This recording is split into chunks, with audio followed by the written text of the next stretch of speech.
William, hopefully your favorite videographer from Two Hats Publishing. I welcome you to another Two Hats special of community events. Let's look in and see what's really happening.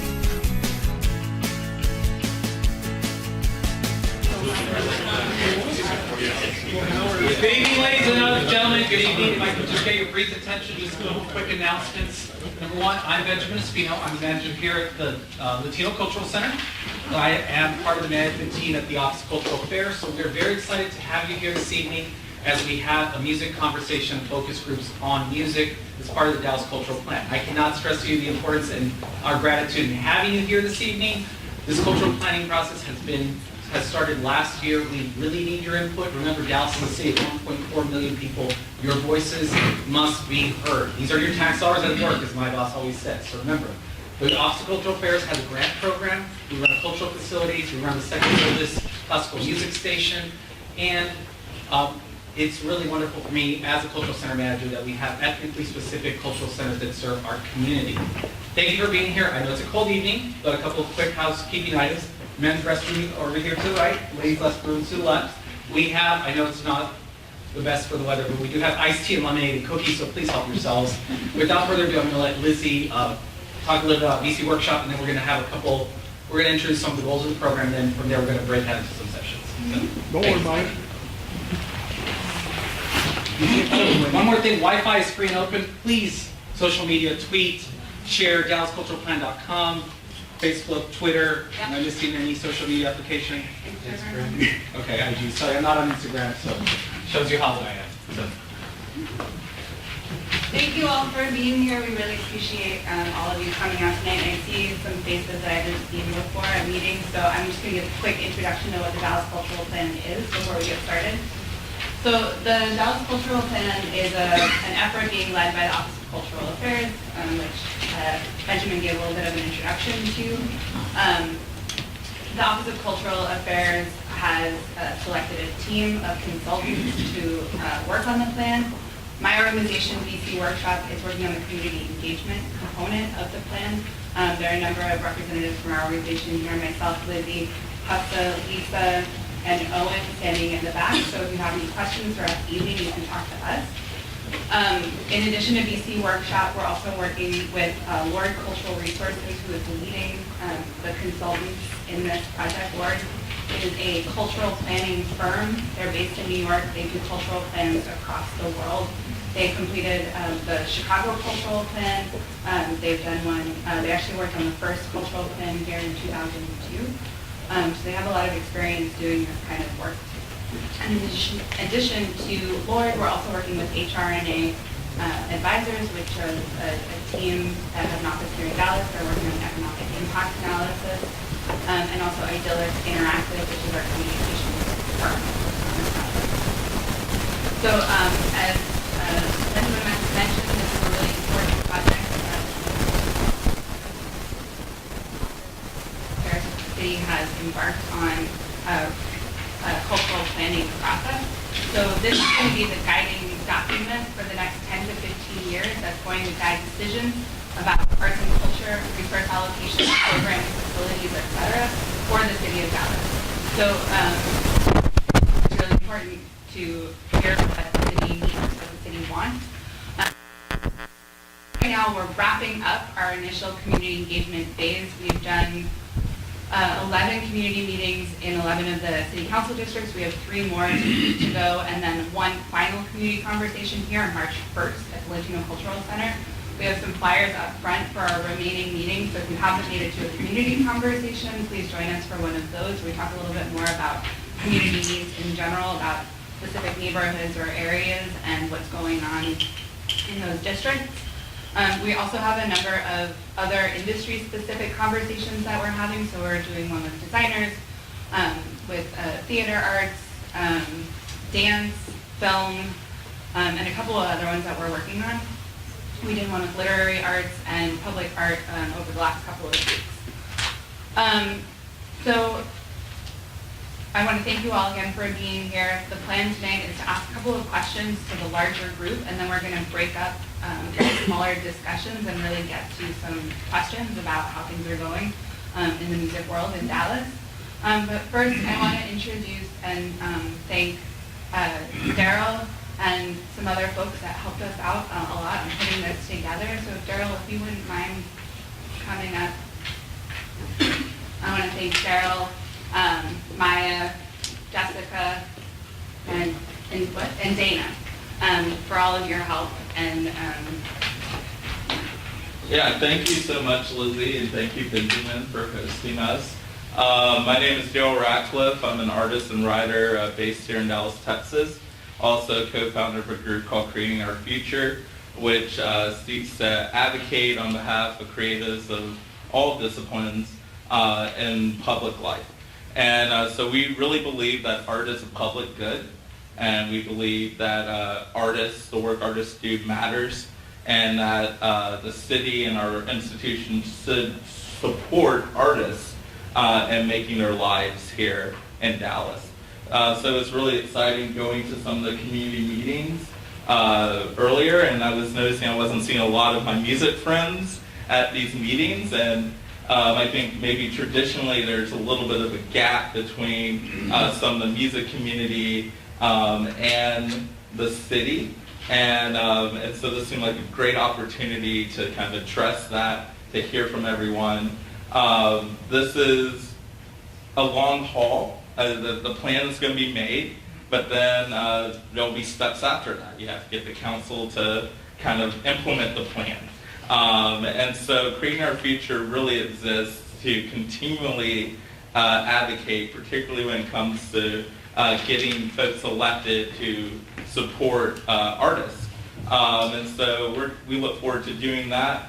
We're going to be organizing around getting people out to vote for midterms, and then particularly for the next back to city council races and a mayor's race in 2019. So Maya, if you can raise your hand. She's up there with a laptop. Please come visit her. We have this petition where we gather people who also believe art is a public good, and a mailing list. So it's super helpful if you give her information. We might remind you again. And then one more time, Jessica and Dana, will y'all just stand up? I think everyone just needs to see you and applaud you. Because they are the people who really did a lot of the organizing work of getting everyone out. And this really wouldn't happen without them. Jessica is the founder of Dallas Music. And please find her page, like it, support it. She's been covering the music scene for years and years, and I just can't wait to hear this conversation. Thank you. thanks very much. I really appreciate all of the help that you, just all the work that you put into helping us put this together. So first, I just want to kind of get a sense of who is in the room. If you wouldn't mind raising your hand if you are a musician. Okay, great. And then how about producers? Are there any producers? Cool. Music promoters? Venue owners or managers? Okay, cool. Is there anyone else that wasn't covered in one of those categories? How about like general fans of music?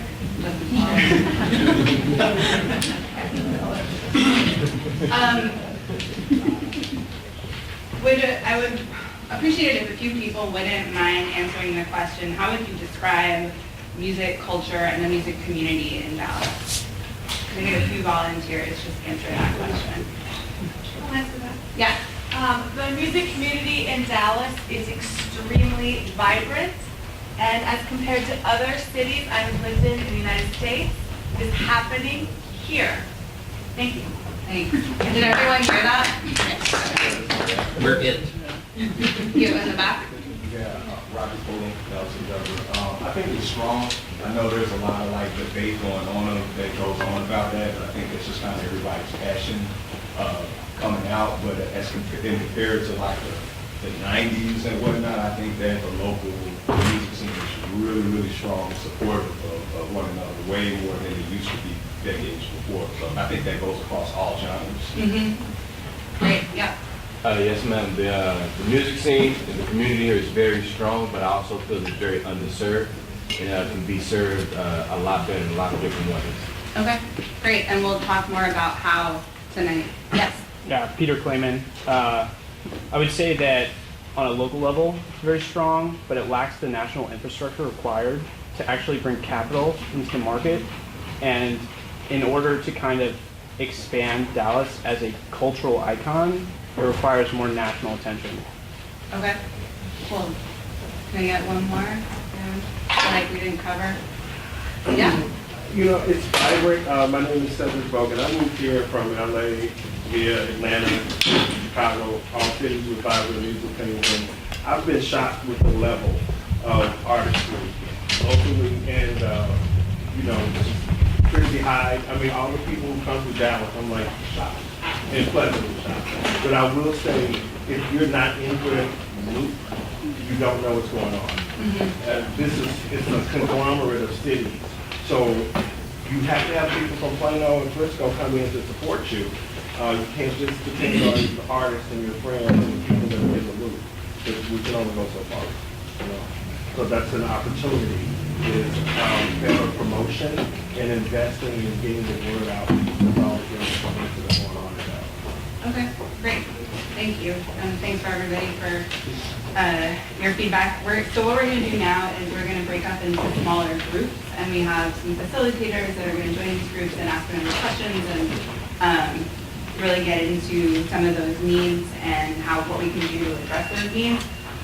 And before we do that, does anyone have any questions about the plan or where we're at in the process or the OCA or anything that we can help answer? Yes. Yeah, is this just like policy stuff, and what policy has been written so far? So there are really two outcomes from this process. One is going to be a policy, and one is going to be either a blueprint or a plan that's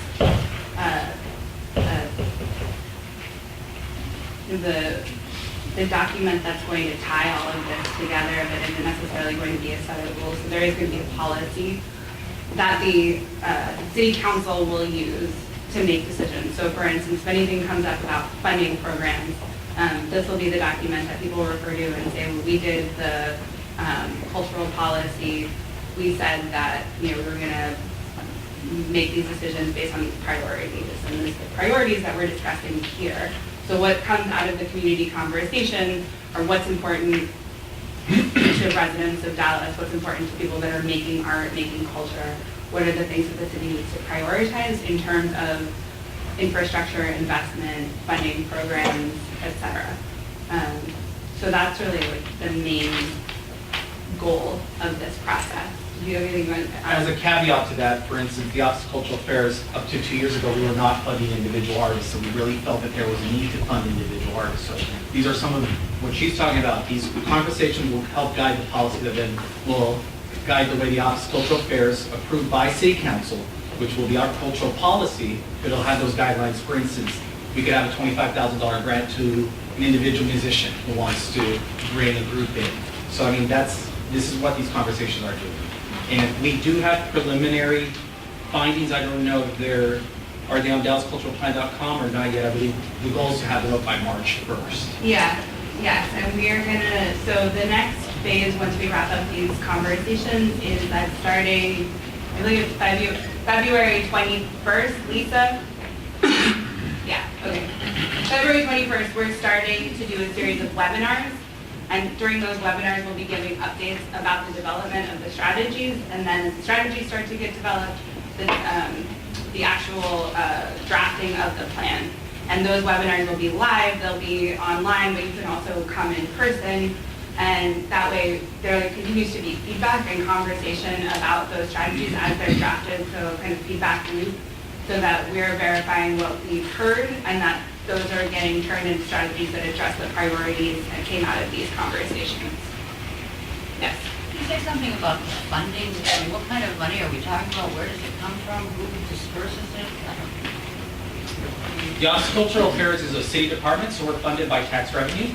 So the general fund for the city is approximately $1.2 billion. Our departmental budget is roughly $22 million, of which $6 million we grant to arts organizations and individual artists.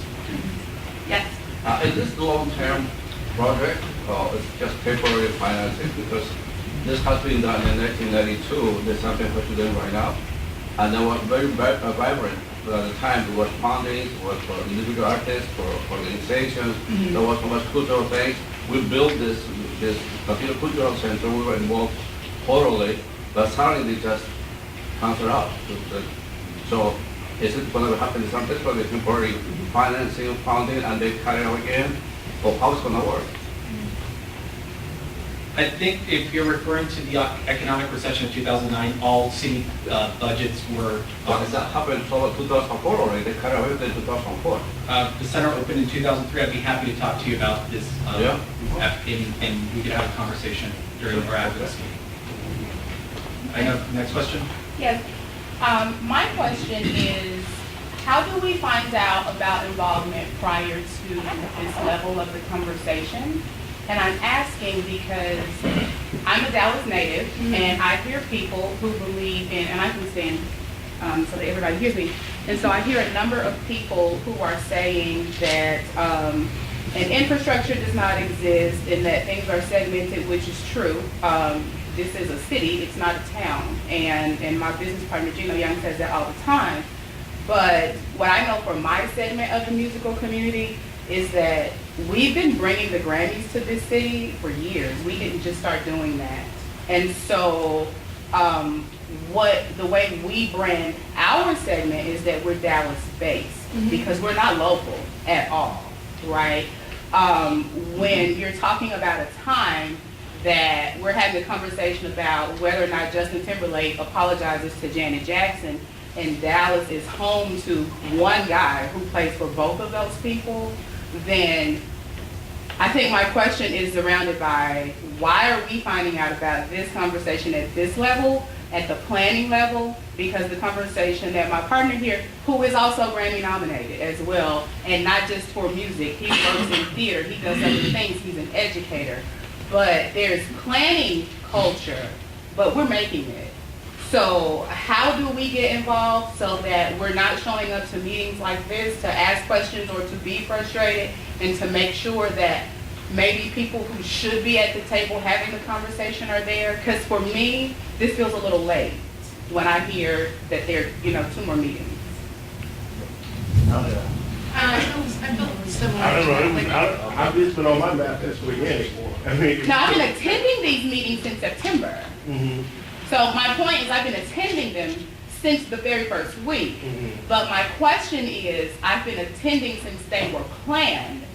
Who is involved in the decision making of, so who should decide where these meetings are and what are the topics? That's my question. Like, I attended kickoff week. This is my 7th of these meetings. So the planning process for deciding where meetings happen, we've been working with city council members. We've been doing one meeting in every city council district. So that was where we started, was partnering with city council members to plan, after the kickoff meetings, to plan 14 meetings across the city. For the individual industry conversations, we looked at the information that we were getting back from the surveys, from the participation in the community conversations. I noticed that there was a difference in terms of who was coming and who was responding to the surveys, and what our research was telling us in terms of the makeup of the city, in terms of geography, in terms of industries, in terms of ages, in terms of race, that there were differences in who was coming to the meetings and who was filling out the surveys and what the makeup of the city is. So in addition to the community conversations, we started to schedule the industry-specific conversations. And we've been generally asking the same types of questions at the industry-specific conversations, which digs deeper into what are the barriers that people have for creating the work that they're trying to create. What are the kinds of spaces specifically that people are looking to have? What are the spaces that people need not only to create their work, but to showcase it? What are the kinds of support mechanisms that they're looking for that might be missing or that they need more of? In addition to those conversations, we've also been partnering with community organizations, with neighborhood associations, with after-school programs with DISD, with Dallas Theater Center, with the different cultural centers. We've done about 40 individual meetings with smaller groups and larger groups that are separate from the community conversations and the industry-specific conversations. So that's how we've been doing that research. And these workshops, we're a nonprofit, we're based here in Dallas. We work with communities, we're a planning organization. We've worked with neighborhoods across the city for the last 10 years. So that's where our expertise came into the planning process. And I'd be happy to talk more if you have additional questions about that. And Gino and I have been emailing for a while about setting up community meetings. And we're happy to come to any meeting or come talk to any group or participate in any discussion that you are interested in having us participate in. Yes. Can you describe the nature of the relationship between OCA and, say, Office of Economic Development? Because I think culture, especially in this city, is so contingent upon development. And I see a huge, just in the numbers, 22 million versus 1.2 billion. There's a huge disparity there. So how does culture play into economic planning, things along those lines? Do you want to take the first half, or I'll take the first half? Okay. So the Arts and Culture Index, according to Americans for the Arts, is over an $800 million impact. So obviously the Office of Cultural Affairs, as the tax revenue is getting the best bang for its buck out of all city departments. But if we strictly just talk about arts and culture as an economic impact or revenue generating model, I don't think that would be fair as creative placemaking. So I think we have to, part of these conversations, taking all this information and saying, okay, as arts administrators, when I was working in development at an African American community theater in Fort Worth for a decade, I always went to our funders and said, look at our economic impact, look at how much we're giving back. We have to also think about how we are a creative community, not just solely funding, not just singing the praises of economic impact, if that makes any sense. For instance, though, we are benchmarking cities that are comparable to ours: Austin, Denver, Charlotte, Houston, correct? Not Houston anymore, being post-Harvey, but... I'm going with Austin because Austin is obviously known as the capital of music, and their Office of Cultural Affairs is actually divided between their Park and Rec department, and then the actual funding programs come from their Office of Economic Development. So we are looking at that. These will be indicators that we look to as we do this planning process. Again, we're here. We're happy to answer any questions. I know that there will be many more meetings. This is actually the perfect time to be engaged because out of these conversations, notes that BC Workshop is taking are what we're taking back to before we have a culminating meeting on March 1st, which identifies a lot of the key issues that everyone here is talking about that we're going to take and then make part of the next phase of the planning process. So will there be another opportunity for the music community to come together to provide input? Because I was told initially that there's very little input from the music scene, and this is a great turnout, but this is great. It's not representative, I don't think, completely of the music scene as a whole. And if the goal really was to get feedback from the music community, that you would want to have a series of meetings around a certain genre, music, art, like not just one, like, oh my gosh, we don't have enough feedback from musicians, but like really make an effort to collect feedback in a broader way, versus this does feel like, this is the last chance to get your feedback. Well, it's not the last chance, and we can talk more about scheduling additional opportunities to give input in the different ways that might be possible. Yeah, we can talk about it. Okay. I mean, that could be an outcome of this meeting, saying we definitely need to look at music and look at within the genres of music, or whether you're a producer, whether you're a musician, a recording artist. I mean, these are great conversations to have, and these are what we're looking for in these community meetings. Yeah. With the actual process of who y'all choose for the grants and who y'all give the money to change in the process of creating this? Because now it seems that a lot of the grant giving is relationship based on who knows who in the Office of Cultural Affairs. I've seen an artist get a grant for his birthday party, and while I also seen a person who had legit plans get turned down. And the one factor was that artist knew somebody on the committee. And it's discouraging because, like I said, a lot of people from the music scene don't know. But when we do apply legitimate events that have been funded themselves and we've been coming out of pocket for years, and we want a little help from the money from the city, and we get rejected, but we see somebody who knew somebody on the committee, you got to prove why you got somebody getting a good idea get turned down 2-3 times. You know, it makes it seem like, because the music scene is very DIY, do it yourself. Rent venues, fly people in and out of town, show swap it in other cities. It's very DIY, and I think that's why y'all rarely hear it from the music scene. You know, it's like we live in our own world. And I just want to know, was the process going to improve, was it going to change, and any information you have along that line? Yeah. All our grant meetings are actually open to the public, so we do have a very transparent grant system. We're always looking at ways to improve that system, especially our special support grants, our cultural vitality program. So this is part of this process where we say maybe our focus should be on individual artists or artists of color. This is very important to us at the Office of Cultural Affairs. Remember, this policy has not been updated in 15 years, so your input is very important to us, so definitely. 2 parts to the question. What qualifies as a festival? I think that's important for everybody in this room. I would have to look up the guidelines to see what the Office of Cultural Affairs. Because that also seems like a technicality that gets a lot of people in this room tripped up whenever they go apply for a grant for you guys. Yeah. You know, so that's why I say outside in. It's just for a festival. And I know that, hands down, I know that the permitting process through the city can be very onerous and very labor intensive and with insurance requirements, and these are things that we need to hear so we can go back and say there has to be a way to streamline some of this process. So. That's a huge part of the feedback that I heard is that you would support a lot of the music industry by making it easier to host events. Because right now, currently, so we're the Office of Cultural Affairs, so if you want to have a festival, depending on the number of people you have. No. The reason I asked what a festival was because in order to qualify for a grant, your event can't be seen as a festival to the Office of Cultural Affairs. Correct.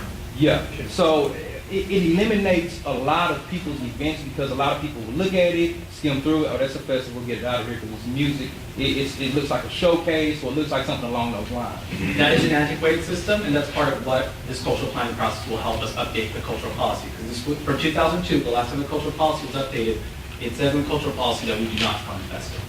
That's, again, this is important. This is input. I was looking at the larger construct. Right now, I know there are some barriers, but I was getting to, let's say you want to plan a festival, you have to go through the Office of Special Events, you have to get X amount of police officers present, all that. If conversations come out of this as to how we can help streamline that process, we're definitely open to it. Yes, sir. So I'm an artist as well. I'm a painter. So, and I got here a little bit late. So, but when it's time for me to say, hey, I'd like some money too, I think some good input would be is like, maybe if you could just have a bit more transparency and just like, not use, all this compartmentalized stuff. Like sometimes it's so ambiguous up there, I don't even know what you're saying. Like maybe if there was just a direct link from people directly in here, maybe that would help out a little bit more because I really don't know. Like I wouldn't even know the process to it seems like a lot of bureaucracy when like the people that are sitting here in a suit or a cowboy hat or whatever, these are the real ones like, that you really need to be up there. Just Understood. Yeah. Yeah. So the last time this policy was Updated. was 2002? Correct.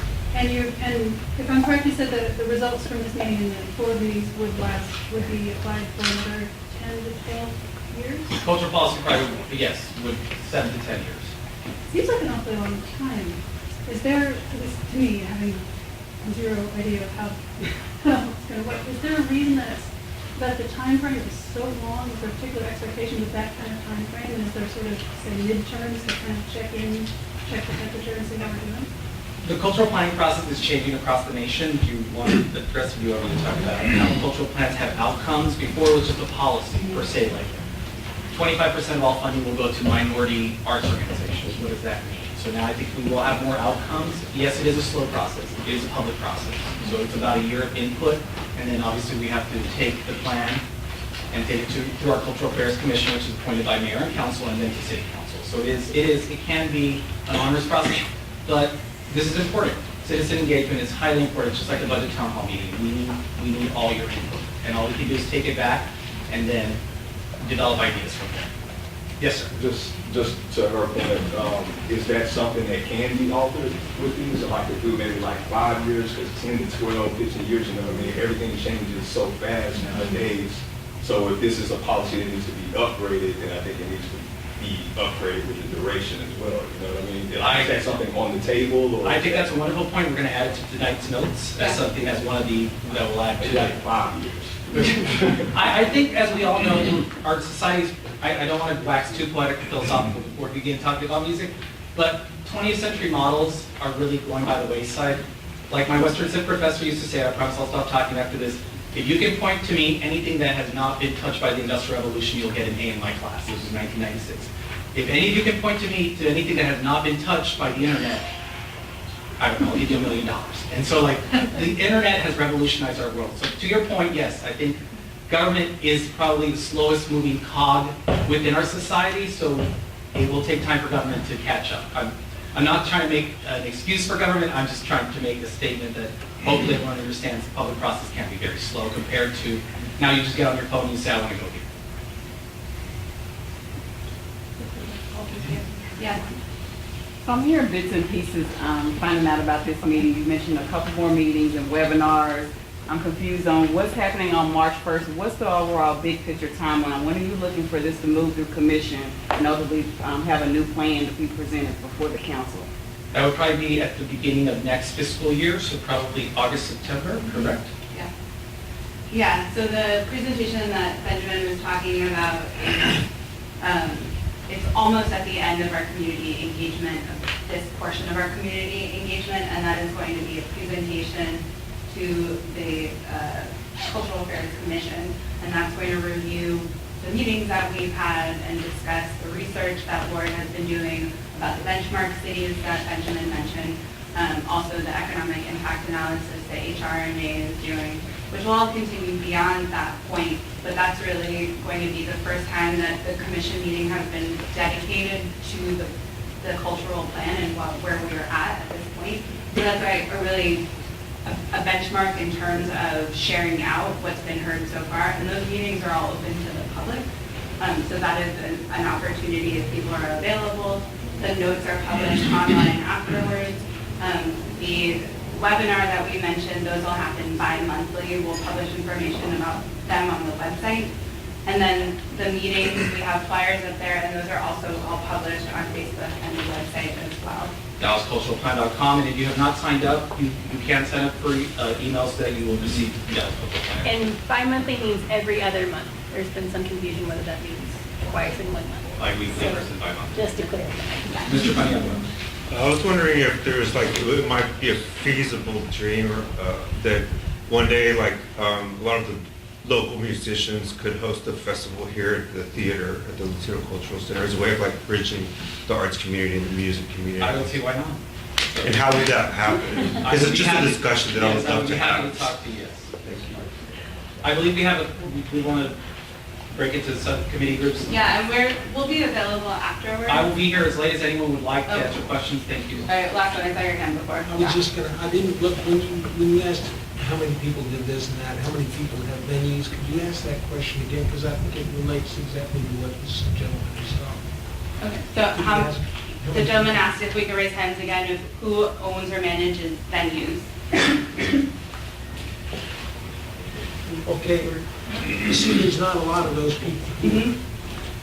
The city has a lot of beautiful spaces. And I think probably what these guys are saying is that maybe part of the program ought to be to open those spaces up, to allow the artists to make them inhabited and more vibrant. Yeah, for sure, and that's something that's been discussed a lot in the conversations that we've had, is how to optimize the use of existing cultural facilities, especially ones that the city maintains, and what are some ways that those spaces could be used that they're not currently being used for now. Yeah. Yeah. So I think now is a good time to break up into the smaller conversations. We can continue this afterwards. Yeah. Thank you for answering questions. No, this is citizen engagement at its best. We're here to help. That's our role, and we're here to listen. This is your city at work. This is your creative process. I was just trying to say you did a good job, man. Please, and there's cookies, remember, for those of you that did not get here on time. Men's restroom over here, ladies' restroom to the right. We have, sorry it's cold, but we have tea and lemonade and plenty of cookies. We'll be happy to stay as late as you'd like to answer questions. So what we're gonna do is we're gonna break up into smaller groups of maximum 7 people, and we're gonna do a little bit of self-selection and self-arrangement. So I want musicians to stay on this side of the room.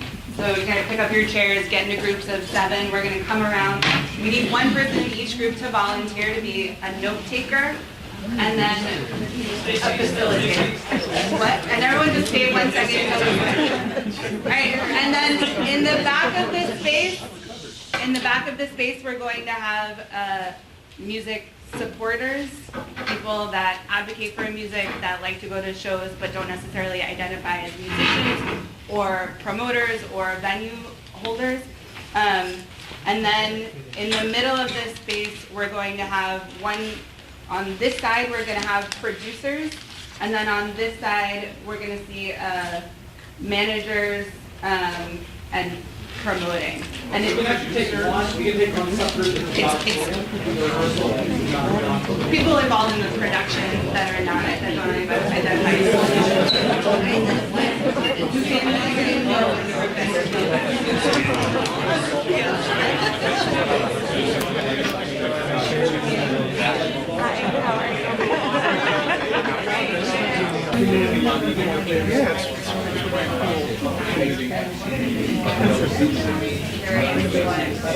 Everything that you're qualifying in this room, like, yeah. That's why I'm like, I feel like we're at that end, but I feel like that's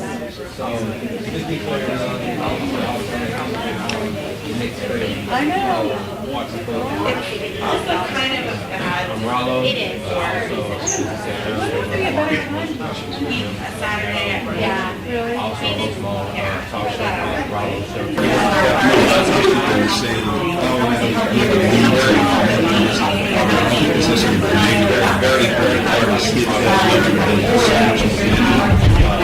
Fans here locally, I think that's a time when they might need to branch out and use that momentum to spread as opposed to just kind of walking in a circle here locally.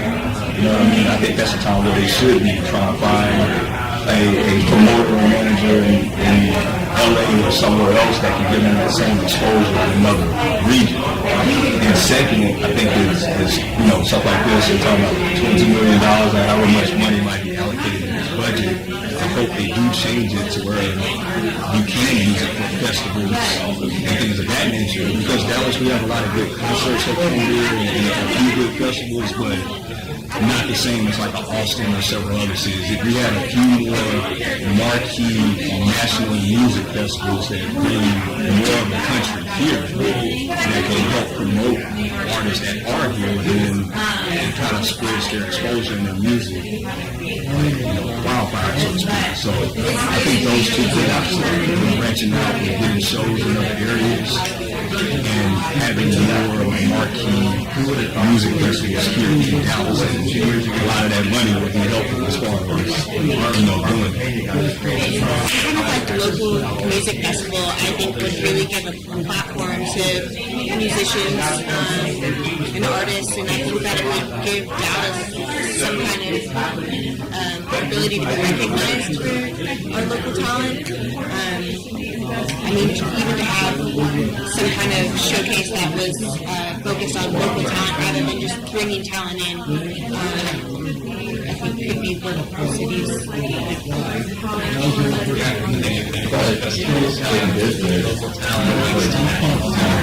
feel like a lot of different bring in a side shot talent here to open up maybe something could be done there too, where we have venues or booking in some way where you can get local talent in front of the local talent. Because like you said, I mean, Homegrown Fest and a lot of other good music fests, they do feature a lot of local talent, but still it's here. It's like fans here going to see bands here. But like you said, if there were more festivals that kind of piggyback off of Nothing wrong with piggybacking off of the bigger people who bring more people into it. That's exactly. A large festival in the city, like South by Southwest,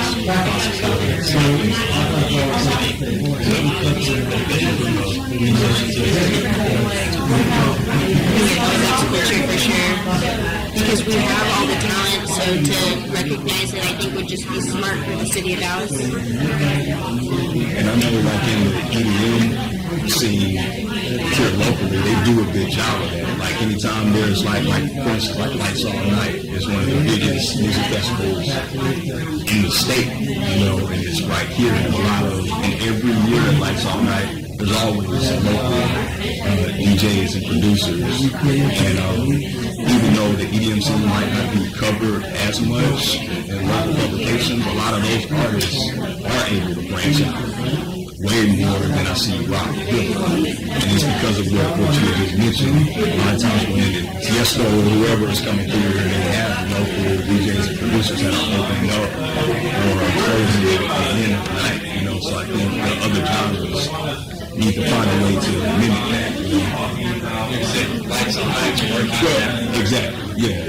And just Lights All Night, I just went because that's one of the biggest ones. But just in the EDM scene, period. Anytime there's a big DJ or producer, they're always opening up on something they love. You know, so there are a lot of local DJs and producers in the EDM scene that a lot of people locally don't know, but the rest of the country knows. Where that's the opposite with rock and hip hop. You know what I mean?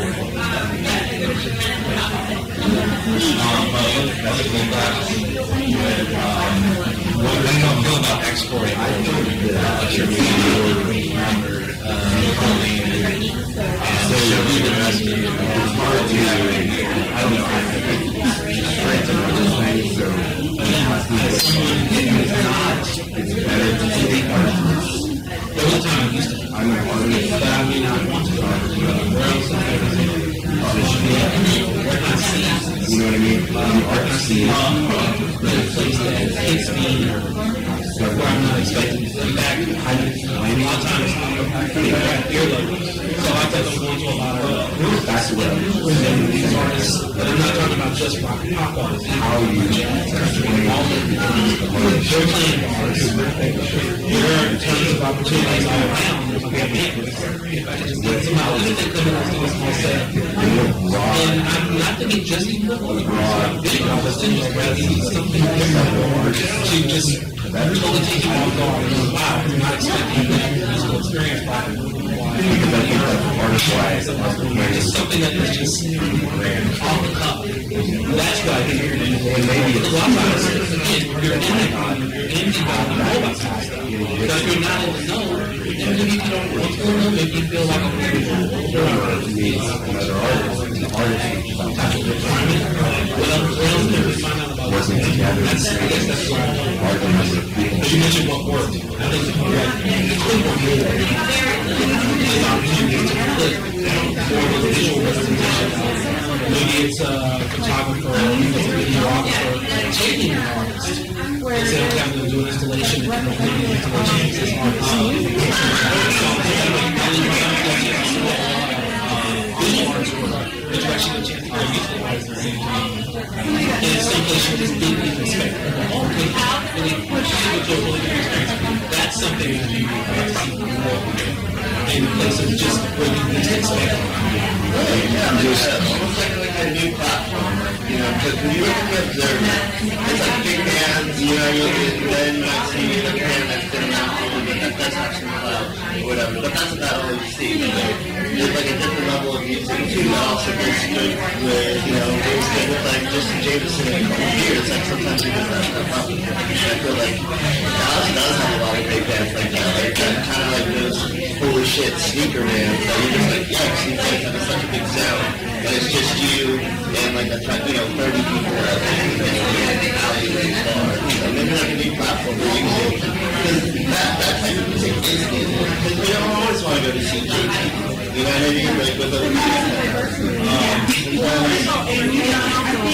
It seems like it'd be fun to have some kind of clearinghouse, and maybe there already is one, that would make those opportunities happen even faster. Because what you're saying, I agree. We could have more of that, where you could go to different types of events and venues, and you have this unusual pairing of art and whatever, whether it's craft beer, you name it. But it seems like there needs to be some other level, not booking, but some kind of clearinghouse where, hey, maybe you can connect and you can create more of those opportunities without all the red tape and the walls and bureaucracy and all of that, but just making it happen. And then giving Dallas more of a reputation for, hey, you go out and do this, you may hear a really great band, or you may see a really great painting or art or a combination. It's like Dallas is making art intentional for the people. You're just putting it there so that you don't expect it not to be given to the people. Yeah. And just real quick, I don't know if you're visual arts on the agenda later, but to your point, and both of your points, I would really suggest everybody going and going to Develop Art Company. Have any of y'all been there yet? No. Okay. So basically what you were saying, talking about how to get your art out there, because you're an artist, and artists aren't always into the red tape and the business of it. If you go there and talk to John Lee and Amber Clemens, they're both the ones that run it. They can help. Like for instance, this guy named Preston Payne or whatever, he's doing murals all over Deep Ellum right now.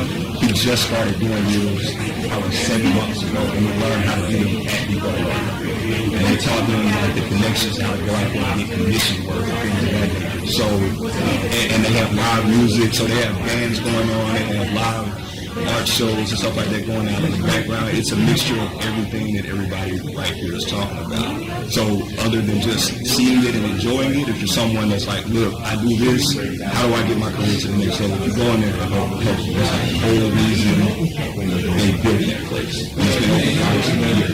So please just everybody go. In places like that, they have to be supported, because if people aren't going there and using the allocation, using what they're offering, it's going to close down, and then everybody will cry, but oh no, it's so horrible that it's closed down, but you didn't go. You know what I'm saying? So go there, buy a beer, enjoy the shows.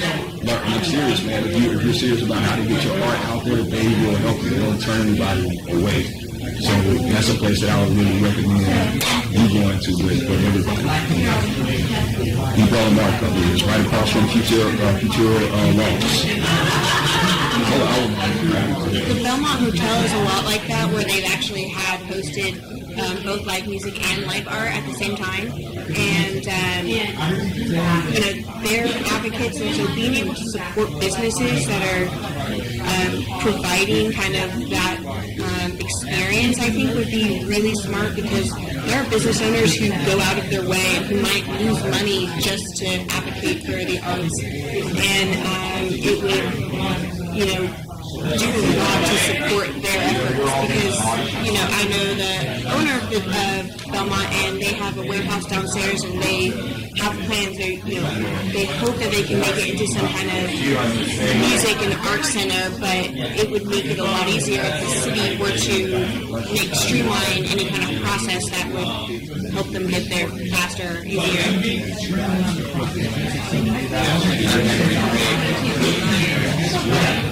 Or support the people who are already making the effort to go out of their way and do it.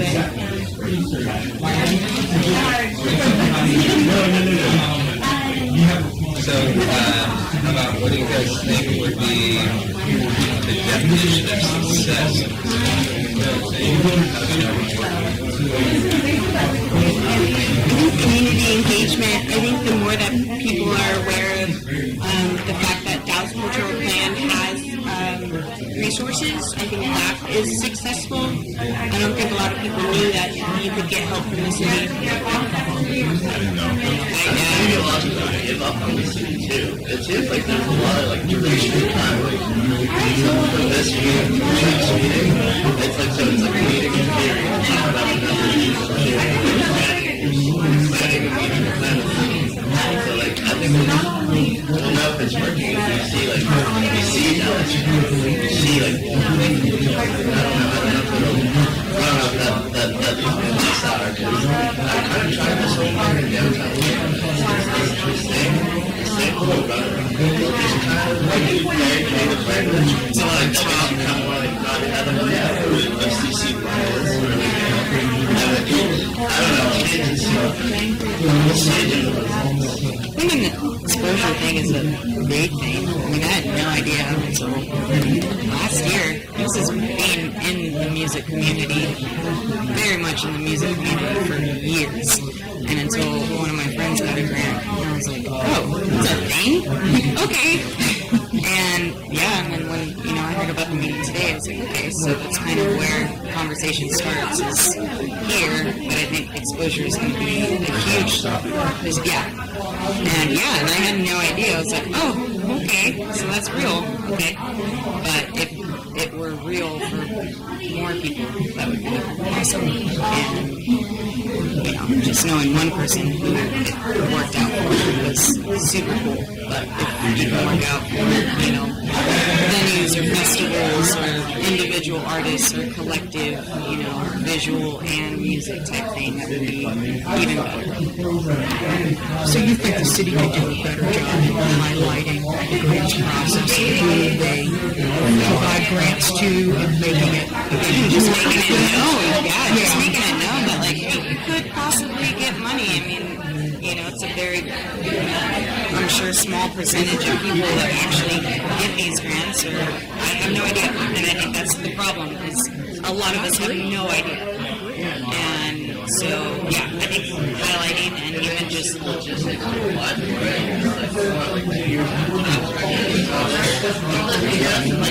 I think somebody said, how possible is do what I got? It's like you just do it anyway. Yeah, I'm sorry. It's going to happen.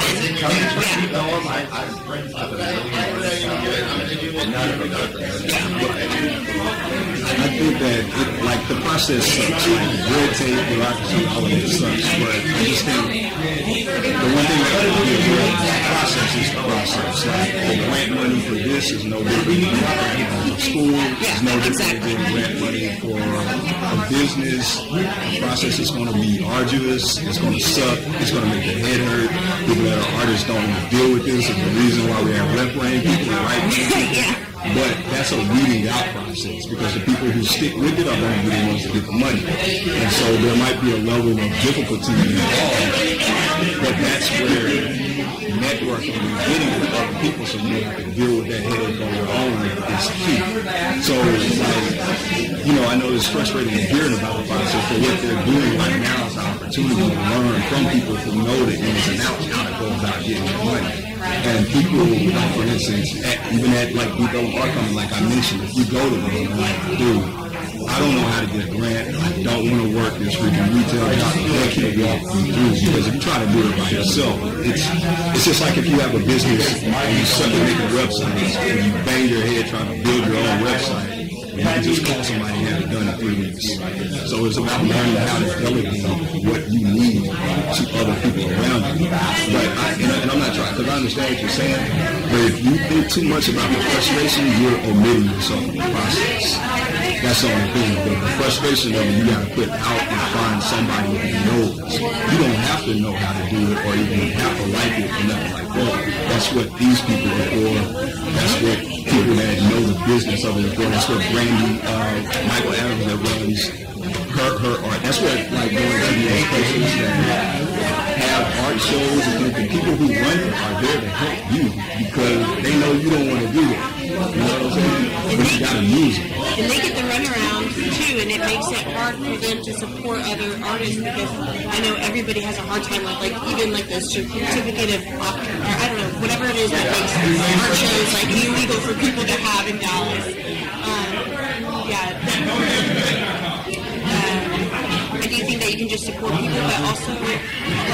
a workshop to help musicians understand how to go from a practicing musician to a professional one where they can use their talents, in ways that make them full-time musicians. Not something that everyone knows about, but can easily be taught by Dallas. It could really help people make a transition into a full-time career in music. Finding the people, finding the people who can be the resources for the people who don't know how to do it. But they need direction. Even if you found those people and those groups and those, music advocates would make it so much easier on the people who don't know how to do anything but would love to.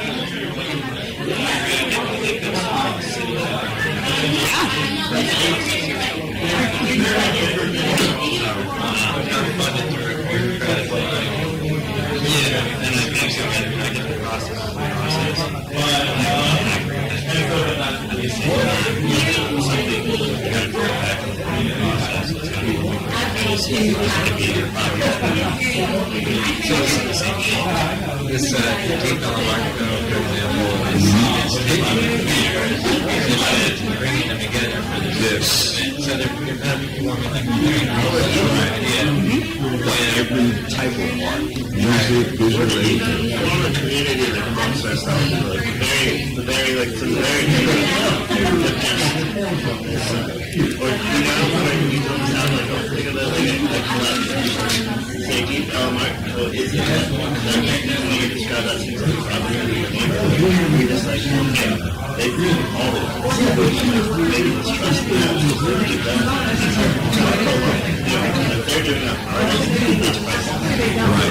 That's what I'm hoping places like that can get some money because obviously I don't see their books and everything. I don't think they're killing it over there.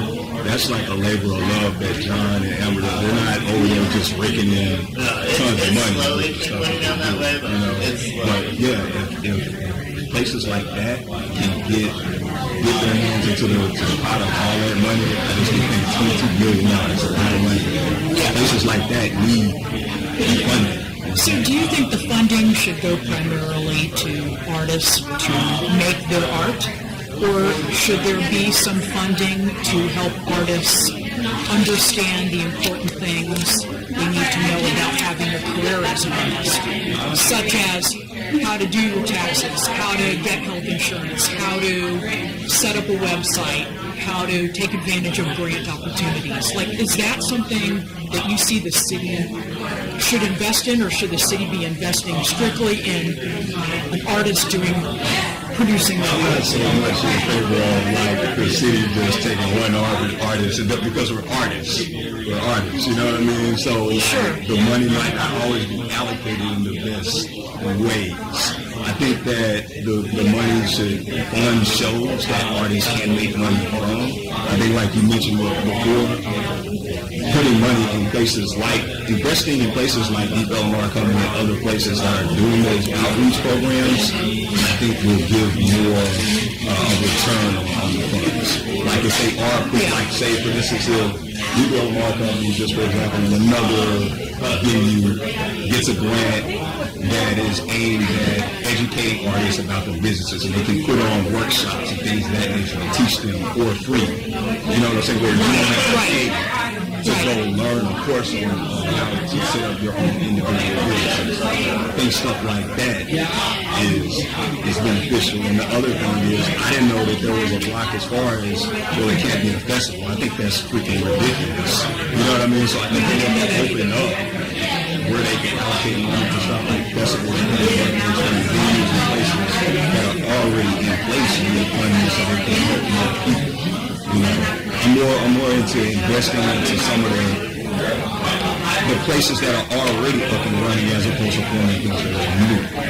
You know, so that those places will then push out. Right. Yeah. And then there's oversight with how you use grant money and things of that nature, but I think that would be more beneficial because they function just like a regular gallery. They'll do shows, and just like any other gallery, somebody sells a piece, small portion here, you get this, you know what I mean? So there's opportunities for artists to make money there.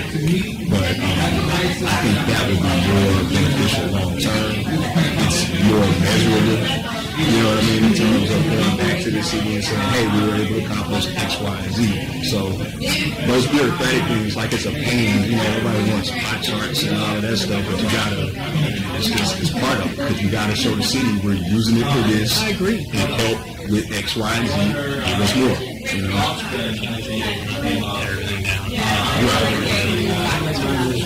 The greatest success of this Dallas cultural plan would be a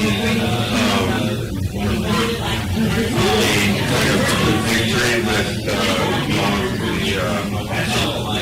water marshal restrictions that artistic community has suffered with the last several years. And the reason I say that is because this plan is involved directly with the city Office of Cultural Affairs. So I think that should definitely be there should be a strong emphasis on issues like that, because that's what prohibits the push.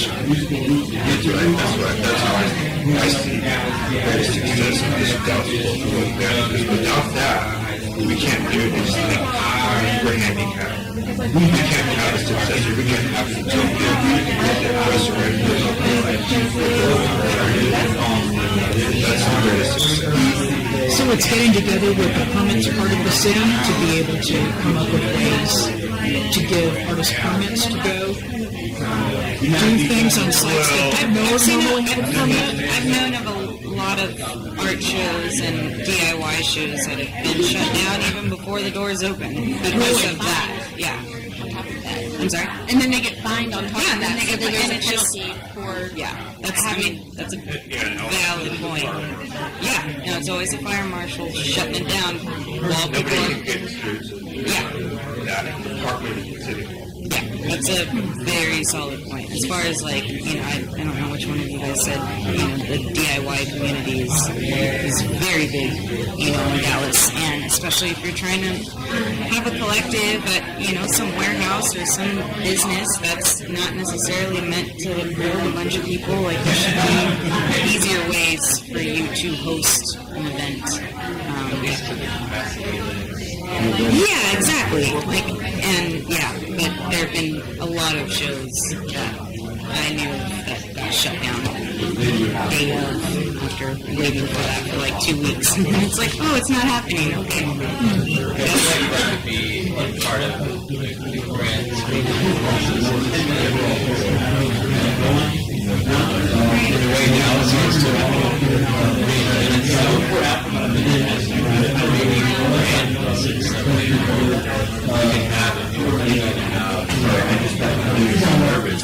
how easy it is to get the parties together and get funded and actually enjoy the art.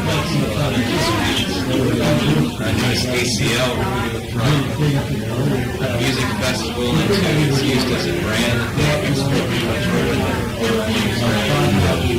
So it's something that started off as a festival, but they take something to ACL and they're using that in different ways. I mean, it's still initially funded in the same way.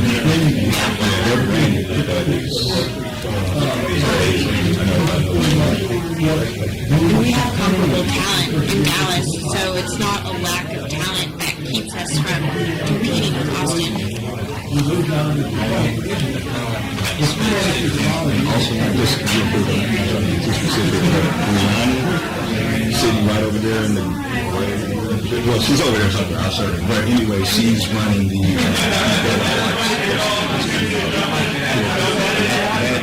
because a lot of people locally had complained about it, and so much part of it was almost dealt with. I know a lot of local artists that's been a huge springboard for us. Like all the streets and development blocked off, and you know. So, but she's the one that's putting it all together. So we have to report back to the events and kind of pick our top three themes.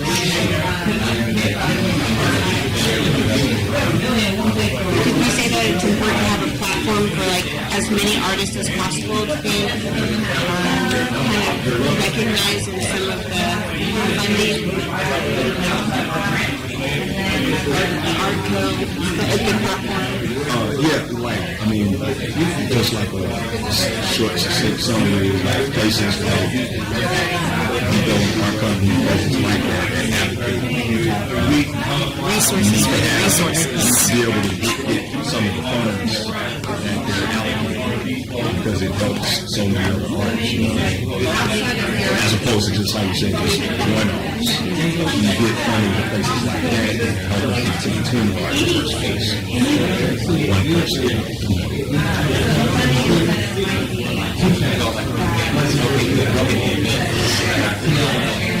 and then, and finding a way for places that are, for events that are categorized as festivals to get funds. Like, when they mentioned that, I was like, that doesn't make any sense at all, So I think a key point is to make sure that you can get funding from this source if you are having something that's being a festival. That needs to be something that I feel personally really needs to be a point of negotiation for how they go about deciding how these funds are allocated. You've also talked about wanting Dallas to be known as a center for the arts and music. So some role that the Office of Cultural Affairs could play in branding the city? Because how does the rest of the world learn what's going on in Dallas if the city isn't branding itself? Because no matter what, it's all in Dallas. And what? I'm not talking about Office of Cultural Affairs promoting whatever. Promote Dallas. What does Dallas have? Find a way to package either a certain festival or event that we've really been able to. Why should people come here from out of town for music? No, this isn't about the government coming up with a way to do that. It's about utilizing this program for the creatives to come up with it. Not for the government to come up with a marketing plan. It's about how to utilize the resources from this program so we can find better ways to brand ourselves. Dallas brands itself in many, many ways, but the fact that it's a center for arts is not part of that branding. That's not one. And why you want people you want national recognition, they have to get people to come here to find out what's going on. So anyway, I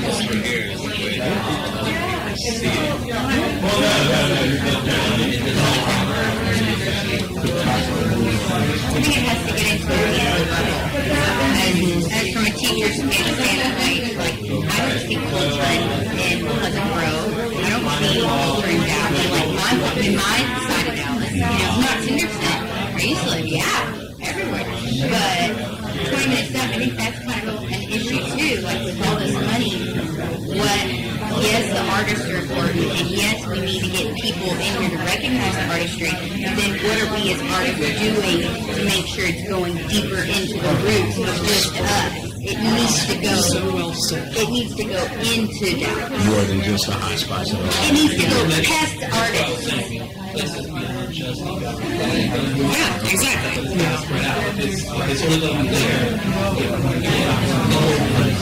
That's the way one kind of art. Unfortunately, that's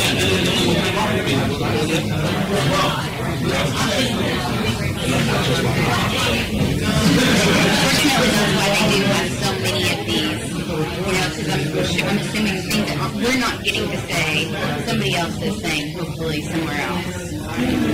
That's a good point. Finding ways to expand, because Dallas, the way our city is constructed, Dallas could be a collection of a bunch of suburbs. You know what I mean? So, like all cities aren't set up like that. So finding ways to spread. No one wants to move to our side of Dallas when property is huge and it's cheap, and no one wants to go there because there's nothing interesting there. It's interesting right here in this side of Dallas where it's really expensive. Can't get everyone here.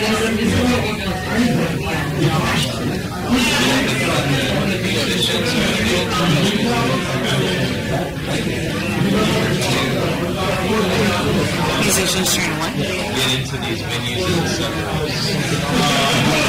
I think one of the things he said, breweries is a a solid point that I feel like all of them have tried to incorporate music with, you know, at least during the weekends or something like that. And it is branching out. And I'm absolutely guilty of not leaving people alone. Like, anytime I want to go see music or see any of my friends, that's where it is. But that's because I don't want to go anywhere else. Because there's nothing there that I don't want to go to some bar and listen to some nonsense.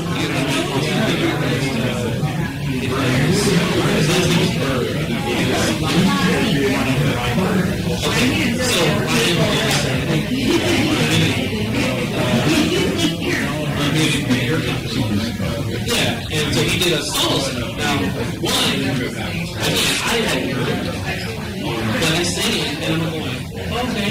And he did like 2-3 songs, which I'm always a fan of. Like, people say but okay, you 2-3 songs, I got a full band show tonight at 4, and I'm not going to show up because and it's just one of those little things, and then I always need I'll bring the whole band to the show. But you might want to get just a taste. You know, okay, not catch the rest. So that may be one of those things that they'll teach people understand, okay, this is something to maybe back on you. But it may be like, okay, I'm going to go back here, do this in a small sense, hang over here, and come back and wash it. And that may open up doors, if nothing else. Even if you have product, say if people don't come back, you have product there, you sell more product. I mean, just little things. And it also spreads the word because it goes out. There are more venues that are more on the outskirts of Dallas. I feel like the Toyota music. You know what I'm talking about? So, I mean, I do think that, you know, the culture can be expanded, and in some ways it has. There are major music shows that come to be kind of the outskirts of Dallas instead of Dallas proper because there's not, or for whatever reason. But yeah, I do think expanding culture could benefit Dallas in a broader sense versus some hot spots that definitely exist. It's like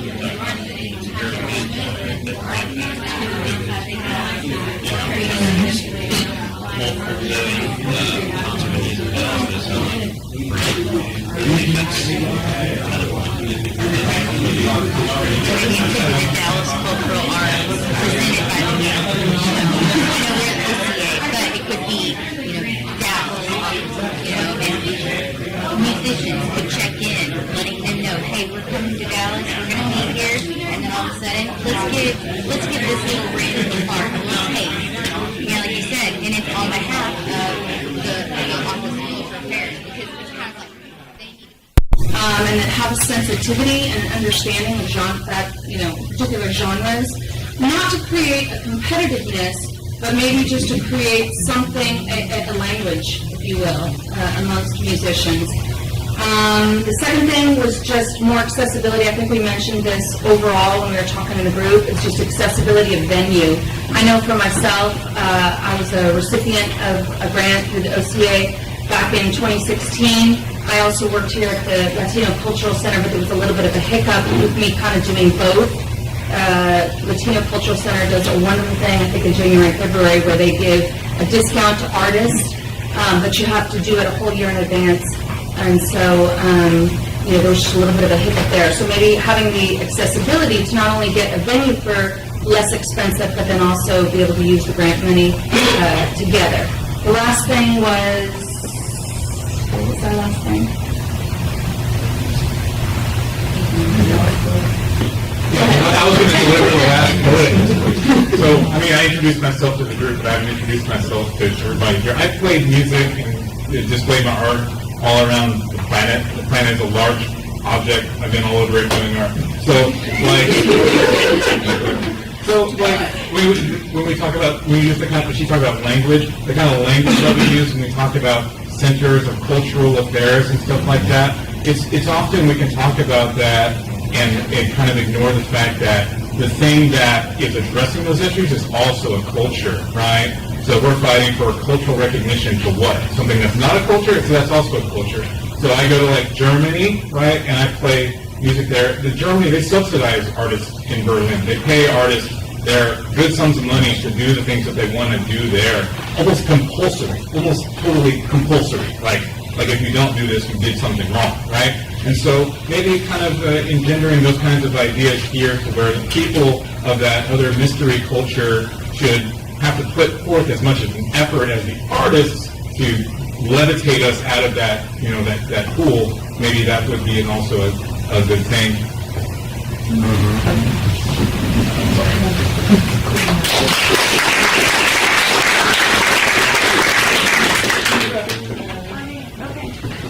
Hi, I'm Lily Taylor. I'm a musician here in town, and I also grow events, small events. Okay, so we talked about press as well and having a platform to better negotiate, like what are we doing when, and why are all of these groups so disjointed? Like what is that about? We'd love to be able to connect with North Texas a little more. There's a lot of suburbs who are starting to develop, and they want talent from down here. We're not necessarily connecting with one another, so we'd love to maybe figure that out.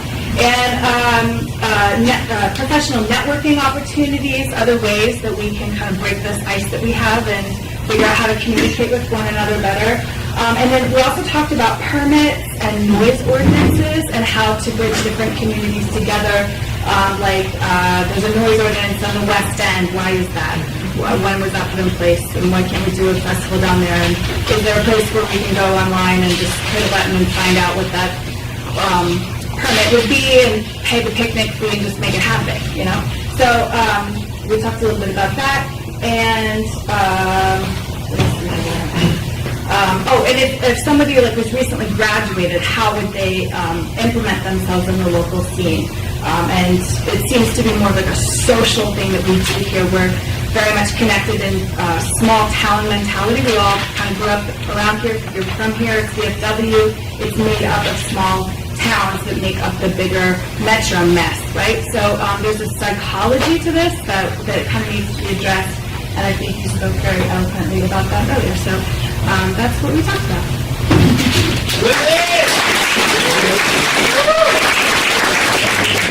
I'm here. I manage Medicine and Revival. We talked about kind of three main things. The first is the grant process. So within the grant process, panel selection is very confusing as to who's on the panel. We'd like some more visibility, maybe have somebody from the public community be a part of that panel so that we can be judging who is a worthy recipient. We'd like to have better feedback, and that plays hand in hand with staffing.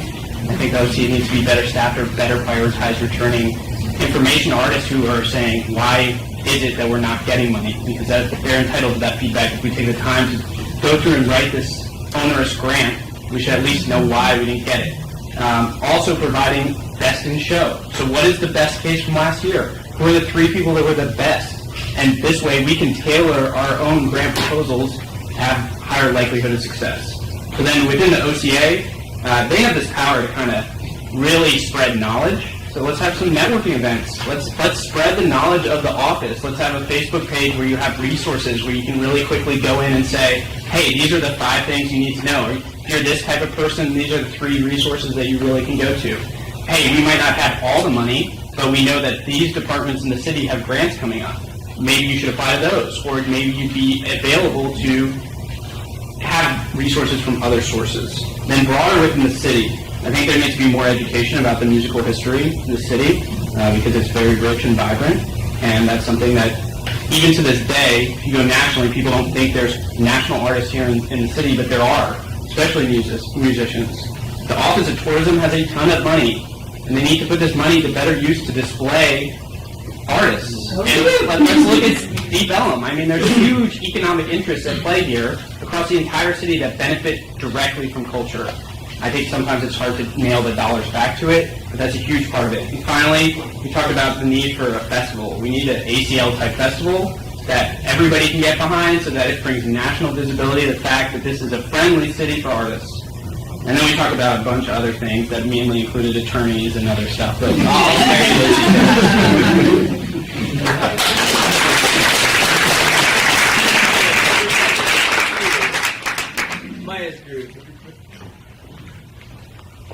our feedback kind of mirrors a lot of what you guys have already said. One of the things we talked about is a knowledge gap and an education gap, not only around Dallas cultural planning, but how to take action, how to apply for grants. Another thing we talked about is the coalition development, or the need for like a music council or something, some sort of organization that bridges the gap between the community and the city and what the city is doing. I feel like there's definitely a need for that. And then also funding incentives for events that cross-pollinate, like different mediums, like art and music, or different genres, or audience sharing and resource sharing as well.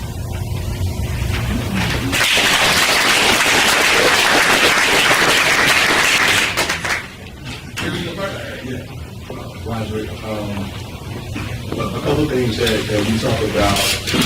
One was, I remember when we were talking at the beginning, someone had mentioned that a lot of times you can't get funding if something is deemed as a festival, which we view that as kind of ridiculous. We need to have a way that whenever this money starts getting allocated, if you are putting on a festival of any kind, art, music, or a combination, you need to be able to have access to those funds. So whenever they start going into the specifics of who can get money and who cannot, that needs to be something that's added in. You don't need to be denied money if you're having a festival that's so beneficial to the city in so many different ways.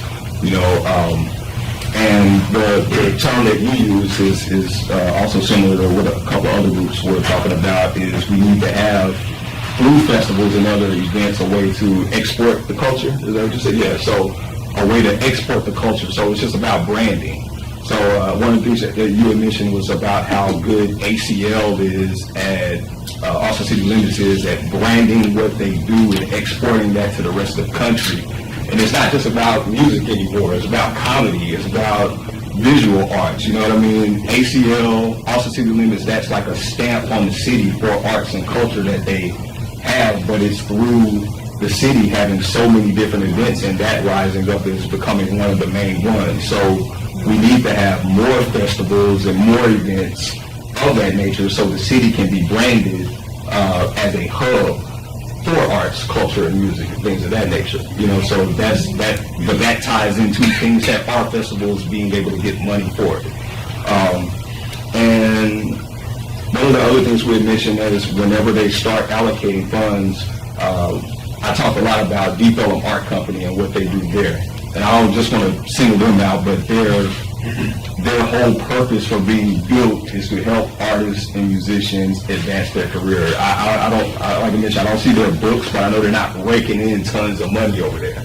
The whole reason they built that place is to help visual artists and musicians advance to further stages in their career. So to that point, places like that and other venues that are already up and running that have that as their mission, they need to be able to get funds to help their artists. And a lot of times with grants, the city, they want to see measurables. They go, what did you do with the money? How did it benefit? One of the things we talked about was for places like that to be able to use the money to help artists understand the business side of it. How to, because a lot of times with artists, that's not what they're good at. So we think that venues like that need to have funds for workshops, classes, courses that artists don't have to pay for, so that way they become more knowledgeable about the business side of it. And like I said, I'm not just singling out Deep Ellum Art Company. I mean any other places that have that as their mission. Those places need to be able to allocate these funds so that they can keep on doing it, because they have bills to pay too, But also, that's something that going back to the city and asking for more money, you can say, these three artists were able to go do X, Y, and Z. These three artists benefited from it this way. So there's measurables you can take back to the city to show that this is working. And that's important to keep that going. And let's see, there was something I'm missing, I think that's one of the main things. But yeah, money for festivals. Places like Deep Ellum Art Company that have their mission to help artists need to be able to access those funds. And I think through that, and being able to have more festivals, then we'll be able to do what you, I like the term that you're calling exporting the culture, branding the city. If those three things are done, then we'll be able to do that, which, helps the city to be able to do this long term. Oh, and one other thing, other than just expanding and exporting the culture to the country, we talked about ways to build hubs of art and music and culture in other parts of Dallas, which can be a little tricky because a lot of times with grant money, they don't want you taking it to the suburbs. They want it to be something here. But if something, even if it's just a smaller amount of money, where Moody and two other promoters want to put together a festival in a suburb, maybe a small amount of that allocation can be done to export these efforts to other cities not in Dallas proper, because that can be also key to branding the city. If it's only just in Deep Ellum and two other neighborhoods, then it kind of stays stagnant there as opposed to spreading to the rest of the Metroplex. And like someone had mentioned, the Metroplex is Dallas proper and a bunch of other little suburbs. It's not just Dallas proper. So that's something else we mentioned too, how to get it out to other cities in DFW. So I think that was pretty much it. I wanted to say one thing.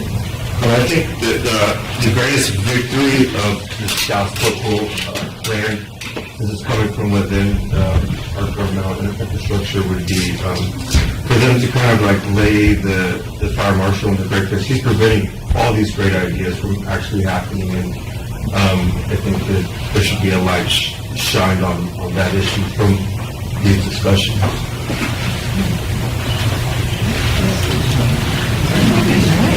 I want to give one more bit of information if anybody's interested.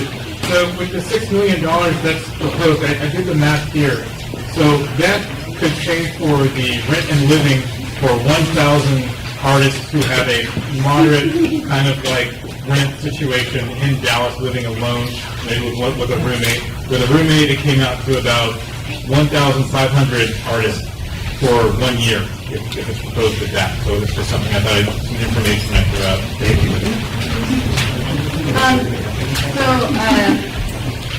We're going to be done in about 10 minutes. Our staff is happy to stay afterwards, and also if you want to talk separately or have other questions that we need to cover here, or you want to set up a meeting and just go over what the process of the plan is, and you want to know more about how it all works, I'm happy to give out my email address and talk to anyone that wants to talk more. In the meantime, does anyone have any questions that we could answer right now about something that came up or next steps or anything like that? I have a question. Who has the money? Who's the person who has the money? Is it a group or is it like a... Which money? The $6 million. The overall cultural affairs budget is about $22 million. The $6 million is the funding pool that we have. By and large, again, remember, part of this plan is to show or to find indicators and show what we should be funding, not what we historically have funded. So a large portion of those funds go to large organizations and to local facilities that we fund. Where does that money come from? The tax general fund. Okay, you part of the city. Thank you. Any other questions? Yes. It's not so much a question, but I'm a huge advocate for the arts and the musicians. I'm a musician. Gino Rock-Charismatic Art is the name. Just to a point, I believe our city definitely has a brand. You turn on any TV, put on any record, somebody from Dallas made that music. They're performing on TV. So to have more recognition or a light shine on those accomplishments, that's where the branding takes place. Because we're doing the branding when we're out there playing. Snarky Puppy is still from Dallas. Kurt Franklin is still the best-selling gospel artist of all time. From right here.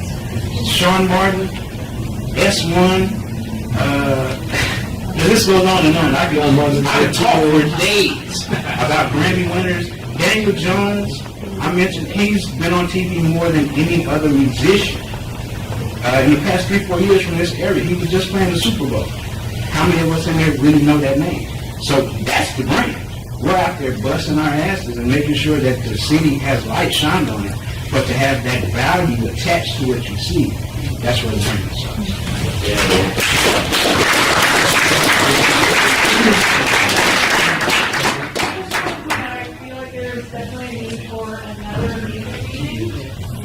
I mean, this is a great turnout, but I feel like there's a lot of people that are missing from this room. So if you see another meeting pop up on social media, I think it'll take everybody rallying their community and their friends and fellow musicians to really get a good amount of feedback. Is that possible? Is that something that we can do before your deadline? We can work on that. Just what you were saying, when you said another meeting, I mean, I guess this doesn't apply to everybody that's here. Obviously, y'all participate, everybody could participate. But what she just said is true. You need to, anybody that you think might be influential or could benefit from this, you need to get on their ass to be here, is all I'm saying. Because people don't participate and then they complain after the fact, which I hate. Right. I mean, I think a second meeting would be great if they won't happen. I would like to say that one thing that we've tried with DC Workshop and also with these public meetings is to ensure that we either you have access to street parking or the facility is accessible. That's why a lot of these, fair portion of these have been taking place here because we feel centrally located and we feel very close. I would definitely like to second the 3rd or 19th, the suggestion of having another one of these because I know for a fact that several of my friends are here because they're gigging. Right. So there's, I mean, to have many more opportunities for those who want to be here, to be able to be here. Maybe Tuesday isn't a housekeeping night. Monday's maybe must be night. Or those shows that I think of off the top of my head. Saturday morning, something that really can accommodate the larger majority of those of us who are trying to make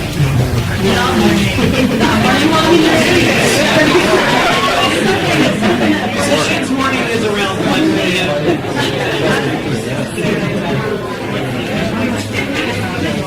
I'm Robert Swan.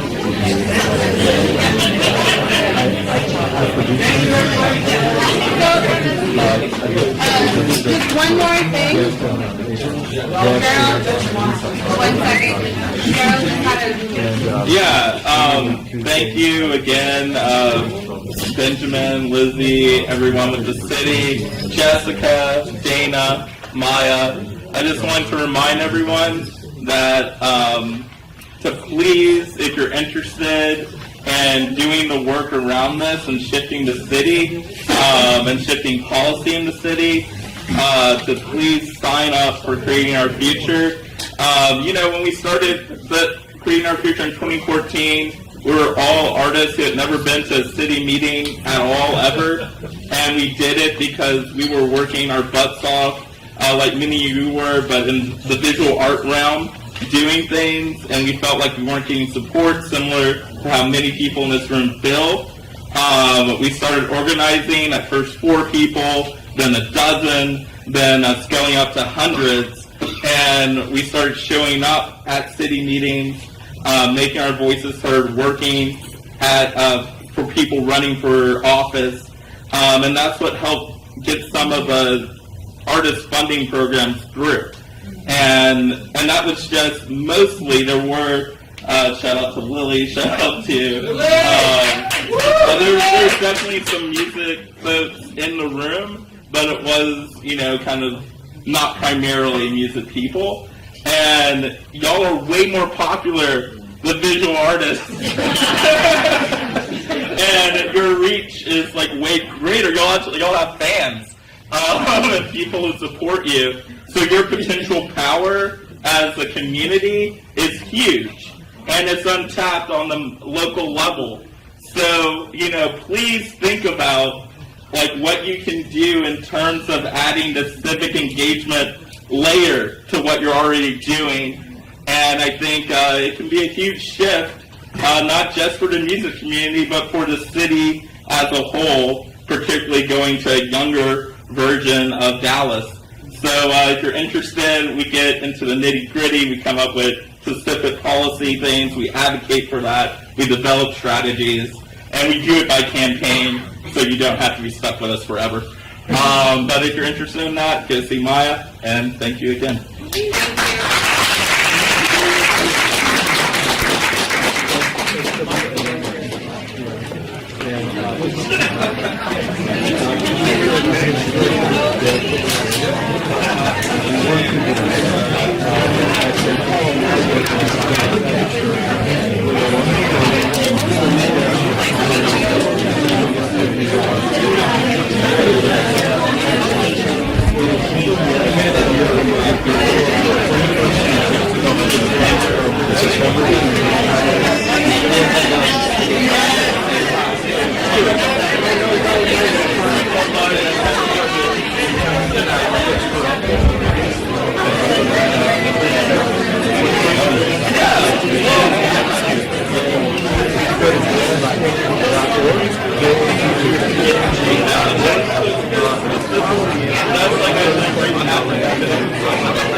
This is William, hopefully your favorite videographer from Two Hats Publishing.